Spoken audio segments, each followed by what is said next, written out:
continuation of that stupid horse.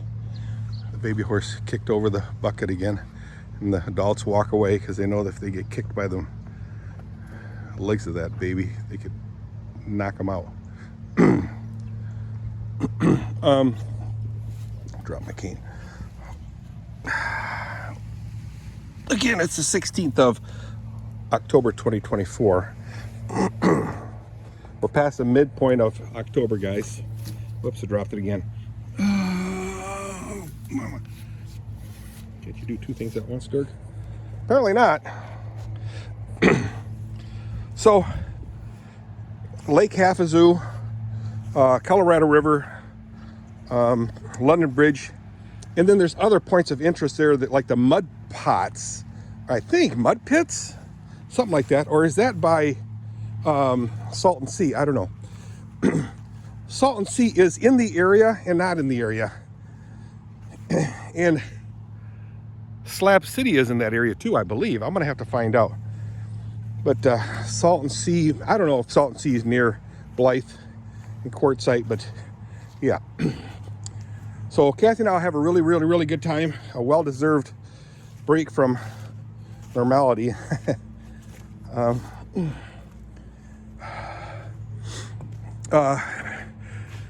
So we'll be home again. We'll leave next week and be home next week. And then the following week, I fly to Tampa Springs area. I gotta zoom you out, guys. Oh, you are zoomed out. And let me sit down here, set my butt down, and I hang out there for about a week and a half. I go to an OPC in Bradenton, which is a little bit south of Palm Springs. I believe it's Palm Harbor or Palm Springs where I'll be staying. Hopefully the hurricanes haven't devastated my Airbnb. A really nice place. Pool. It's a house. Anyway, and I'll just hang out there for a week and a half. That's the following week. So October, end of October into early November, I'll be down there. And then Kathy and I will fly to Washington State, Seattle, in December. Toward the middle of December, I believe it is, and hang out there for a while. Oh no, I'm sorry, back the truck up.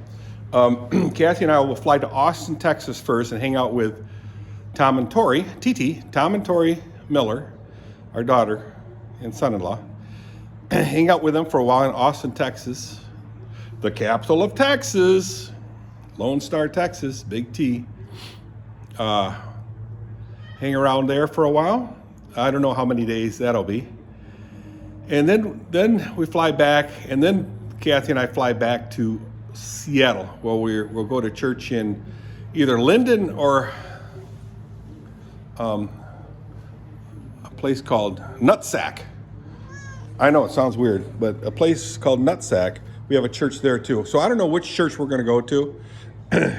Either the one in Linden, probably Linden. I don't know. It's up to Kathy. We're going to go into Canada, meet up with the Ten Haafs there, and just hang out with my brother and sister-in-law and their kids. Hopefully meet with them a little bit. And then Kathy and I hang out in Washington State. There's so many things to see in Washington State, not to mention all the waterfalls. We did go to one waterfall about 13 years ago, a waterfall called, I can't remember.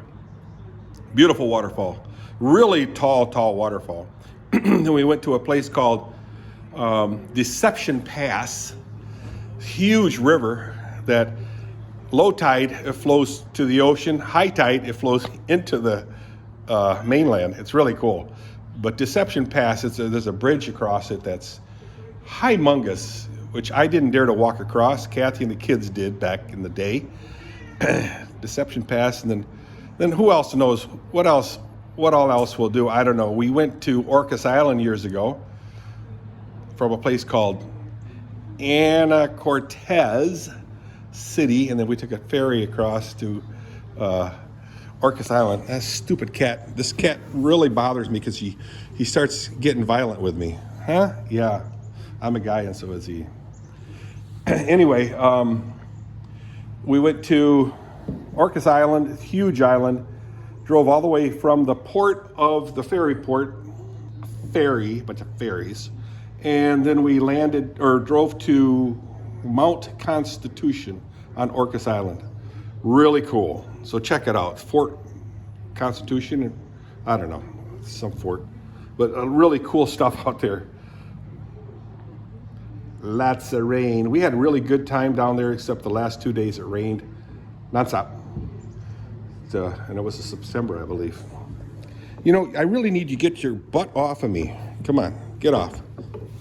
Don't stick your nails out at me. Yeah, I know I got my goofy sweatpants on. I asked Chrissy how my sweatpants looked, and she just rolled her eyes. And I asked Allie how they looked. She said, "Oh, these are really good looking sweatpants. They're fit." So I got two opposing views on my sweatpants. I don't like wearing sweatpants because it hides your inability to stay in shape. You know who I'm talking about. You know who you are. Sweatpants, I don't like sweatpants. But now I had to wear them because I was freezing during judging. I didn't bring any clothes with me. So Kathy bought me these sweatpants and a really nice looking undershirt. Nice. All right, guys, I got to get to work because I do have a lot of stuff to do. I want to meet Julio Lopez. Let's see how the condition of these stalls are. Easy peasy. That's Whitney's. She's a pig. This one's my glorious mare. Easy peasy. She is, I wish all horses were like her. Knows where to poop and knows where to pee.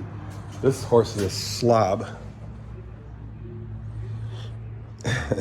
I'll tell you, you know, people always, I used to have this thing like 6 to 8 inches thick of wood shavings. And then everybody says, you don't need wood shavings because it's rubber. So now that's what I've been doing. I mean, the last 5, 6 years, 7, 8 years, I've been not using hardly any shavings, just a little bit where they pee, you know. And I save a lot of shavings that way. Well, this way, I don't save them, but I use a lot less. All right, guys, I'm gonna get to work. Allie's working, so we do have Titus and Tetra here. Fun time. Bill Renderknick got to meet him. And then, like I said, I go out to dinner with Julio today, which will be nice. I haven't seen him in over a year. And like I said before, it was my fault. I was supposed to call him back. I just never thought of it. I mean, I never remembered that I had to call him back. Sure, Dirk. No, so I apologize. How many times you got to apologize, Dirk? Well, this will be the last time. We're going to have a really, really good time. And then our visits need to be more regular, which they will be. Julio's a pretty good guy. Hard worker. Smartest tube bending technician I've ever experienced. He worked on all my tube benders. I wasn't their boss. They had a boss. But it was always on me to make sure that they were doing their jobs. Why? I don't know. But Julio was the most brilliant one, and he was always willing to help out teaching how to operate the tube benders. Tube benders are not easy to operate. There are so many variables, and I'll go through it someday with you guys. And this is automotive, so it has to be spot on. They have to be plus or minus like a half a mil. A mil is, how much is a millimeter? I don't know anymore. I don't remember anymore. 40,000? I think it's 40,000. A mil is 40,000. So it's got to be like plus or minus 20 thou, which I find it hard to believe. I think it was tighter than that. It was so tight. And I'll talk to you about tube bending sometime soon. the variables that go into bending tubes is just astronomical and impossible unless you have someone like Julio Lopez who knows and understands and believes the physics of the properties of steel. Dudes, it's unbelievable. Anyway, I shall talk to you guys on the flip side. Let me do my work. I got a lot of work to do. And especially in preparation for getting out of here, I got to make sure this barn is ready for Christian to be able to handle, and he'll get paid nicely for it. He's looking for a dirt bike, guys. If you guys know of a dirt bike, let me know. And as he gets older, he'll want a road bike, an enduro or something. But no, that's good that he's interested in cool stuff, you know, not just playing video games all day long. He does have a YouTube channel, guys. Look it up. I don't know what it is, Christo or something. Christian Van Beek. That's my eldest grandson. I'll leave a link on my next YouTube video. See you guys. Bye.